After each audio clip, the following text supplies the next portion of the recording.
नमस्कार दोस्तों, welcome back to my channel Sangeeta Chaudhary study classes पर। पिछले वीडियो में हमने कुंभा कंप्लीट कर लिया था। मेवाड़ के इतिहास में महाराणा कुंभा ही सबसे बड़ा राजा है, क्योंकि उसमें युद्धों और विजयों के साथ साथ सांस्कृतिक उपलब्धियां भी बहुत सारी हैं, तो वो हमने कंप्लीट कर लिया था। आज हम उससे आगे रायमल के बारे में पढ़ेंगे। रायमल 1473 ईस्वी से 1509 ईस्वी।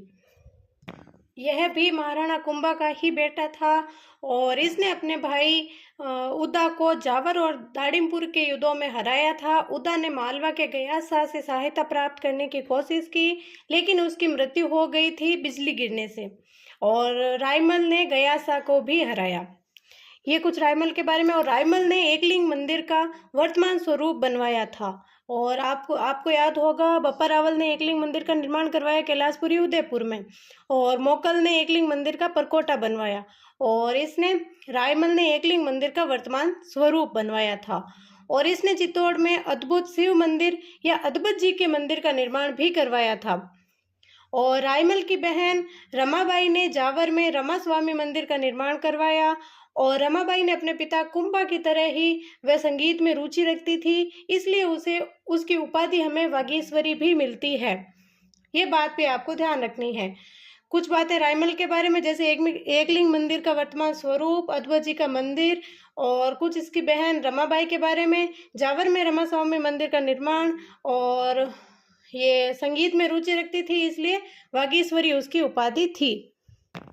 रायमल की रानी श्रृंगार कंवर ने गोसुंडी चित्तौड़ में एक बावड़ी का निर्माण करवाया था, और इसकी जानकारी गोसुंडी अभिलेख से मिलती है। और ये श्रृंगार कंवर हमने पढ़ा ही था, मारवाड़ के राजा राव जोधा की बेटी थी। आमल बाउल की संधि के बाद राव जोधा ने अपनी बेटी श्रृंगार कंवर की शादी कुंभा के बेटे रायमल के साथ की थी। और गोसुंडी अभिलेख के बारे में अगर देखें तो गोसुंडी अभिलेख दूसरी शताब्दी ईसा पूर्व का अभिलेख है, और ये वैष्णव या भागवत धर्म की जानकारी देने वाला राजस्थान का प्राचीनतम अभिलेख है। और इस गोसुंडी अभिलेख के अनुसार गजवंश के राजा सर्वतात ने अश्वमेध यज्ञ का आयोजन करवाया था, और इसमें संकर्षण यानी बलराम और वासुदेव की पूजा की गई थी। ये कुछ बातें थी रायमल के बारे में। और रायमल के 3 बेटे थे, पृथ्वीराज, सिसोदिया यानी उड़ना राजकुमार, और जयमल, और राणा सांगा संग्राम सिंह। और पृथ्वीराज के बारे में देखें तो ये रायमल का बेटा था, इसे उड़ना राजकुमार के नाम से भी जाना जाता है, और इसकी रानी तारा के कारण ही अजमेर के किले का नाम तारागढ़ पड़ा। और पृथ्वीराज की छतरी कुंभलगढ़ किले में स्थित है, 12 खंभों की छतरी है। पृथ्वीराज की मृत्यु हो गई क्योंकि इसके बहनोई थे जगमाल देवड़ा सिरोई के, उन्होंने इसे जहर दे दिया था, इनकी मृत्यु हो गई। फिर बना जयमल। जयमल भी रायमल का बेटा था, और ये सोलंकियों के खिलाफ लड़ता हुआ मारा गया। अब नेक्स्ट शासक के रूप में आते हैं राणा सांगा संग्राम सिंह, 1509 ईस्वी से 1528 ईस्वी। ये भी रायमल के बेटे थे। और राणा सांगा का अपने भाइयों के साथ विवाद था, और इसलिए सेवंतरी राजसमंद नामक स्थान पर रूप नारायण मंदिर में बीता जेठ मालोत ने सांगा की रक्षा की थी, क्योंकि इसके दोनों भाई जयमल और पृथ्वीराज इसके पीछे पड़े थे इसे मारने के लिए। और फिर श्रीनगर अजमेर के करमचंद पवार ने सांगा को शरण दी थी, और बाद में जब सांगा राजा बना तो सांगा ने अपना प्रधानमंत्री करमचंद पवार को बनाया था, और उन्हें रावत की उपाधि दी थी। यह बातें भी आपको ध्यान रखनी है, कई बार पूछा जा सकता है। जैसे महाराणा सांगा को शरण किसने दी, तो करमचंद पवार ने दी। कहाँ पर? श्रीनगर अजमेर में। और सांगा की रक्षा किसने की? बीदा जेठ मालोत ने। कहाँ पर? रूप नारायण मंदिर सेवंतरी राजसमंद में। और नेक्स्ट, महाराणा सांगा की उपाधियां 2 मिलती है, एक तो हिंदू पथ और सैनिकों का भगनावेश। ये कर्नल जेम्स टोड ने सांगा को दी थी, सैनिकों का भगनावेश, क्योंकि ये महाराणा सांगा सदैव युद्धों में रत रहते थे और एनी टाइम सैनिक के वेश में ही रहते थे, इसलिए सैनिकों का भगनावेश जेम्स टोड ने कहा था। फिर आता है महाराणा सांगा के समय, उनके राज तिलक के समय सांगा के समकालीन राजा कौन कौन थे।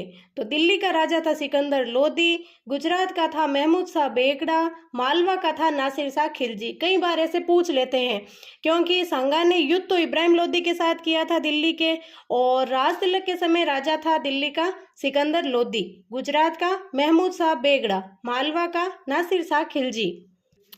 फिर आता है महाराणा सांगा और इब्राहिम लोदी, दिल्ली के इब्राहिम लोदी के मध्य युद्ध हुए, दो युद्ध हुए। खातौली कोटा का युद्ध 1517 ईस्वी और बाड़ी धौलपुर का युद्ध 1518 ईस्वी।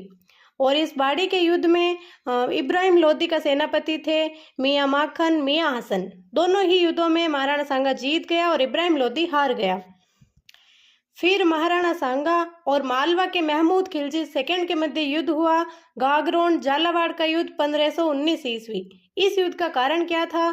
तो सांगा ने महमूद खिलजी सेकंड के विद्रोही चंदेरी के मेदिनी राय को शरण दी थी, इसलिए महमूद खिलजी सेकंड ने सांगा पर आक्रमण किया था।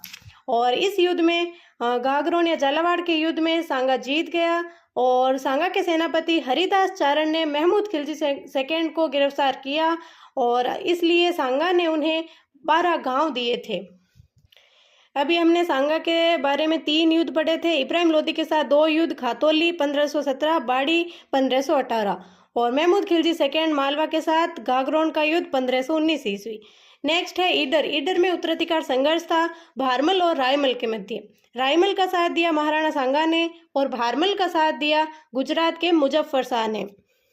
सांगा ने भारमल और मुजफ्फर शाह दोनों को ही हरा दिया।